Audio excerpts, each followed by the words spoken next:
అందరికీ నమస్కారం. చాలామంది కానూను ప్రకటించిన తర్వాత ఒక విషయాన్ని అయితే అడుగుతూ ఉన్నారు. మా పైన కేసులు ఉన్నాయి, మేము ఎలా వెళ్ళాలని చెప్పి, అలాగే ఈ కానూనులో మేము వెళ్ళవచ్చా అని చెప్పి చాలామంది అడుగుతూ ఉన్నారు.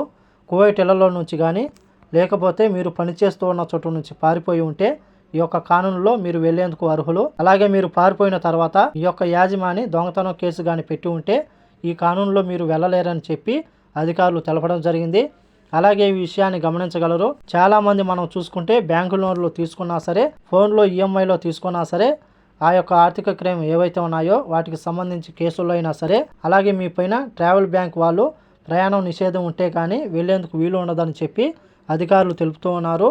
ముఖ్యంగా ట్రాఫిక్ జరిమానాలు కానీ, విద్యుత్ మరియు నీటి వ్యవహారాల మంత్రిత్వ శాఖకు సంబంధించిన జరిమానాలు కానీ, అలాగే న్యాయ మంత్రిత్వ శాఖకు సంబంధించిన జరిమానాలు కానీ ఏవైతే ఉన్నాయో ఆ యొక్క జరిమానాలను కట్టవలసి ఉంటుంది. ఆ తర్వాత మీ పైన ట్రావెల్ బ్యాంక్ ఎత్తివేస్తారు. కాబట్టి ఇటువంటి వారు ఎవరైతే ఉన్నారో వాళ్ళు ఈ కానూనులో వెళ్లేందుకు అవకాశం లేదని చెప్పేసి, దొంగతనం కేసులు కానీ, ఈఎంఐకి సంబంధించి కానీ ఇతర కేసులు ఏవైతే ఉన్నాయో వెళ్లేందుకు వీలు లేదని చెప్పేసి అధికారులు చెబుతూ స్థానిక మీడియాకు తెలిపారు.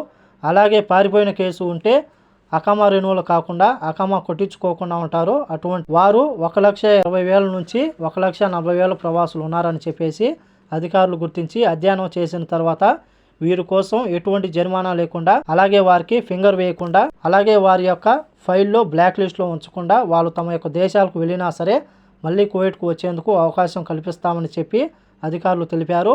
కాబట్టి ఈ యొక్క విషయాన్ని అందరూ గమనించగలరని కోరుకుంటూ, ఈ వీడియో నచ్చితే లైక్ చేయండి, షేర్ చేయండి, సబ్స్క్రైబ్ చేసుకోండి.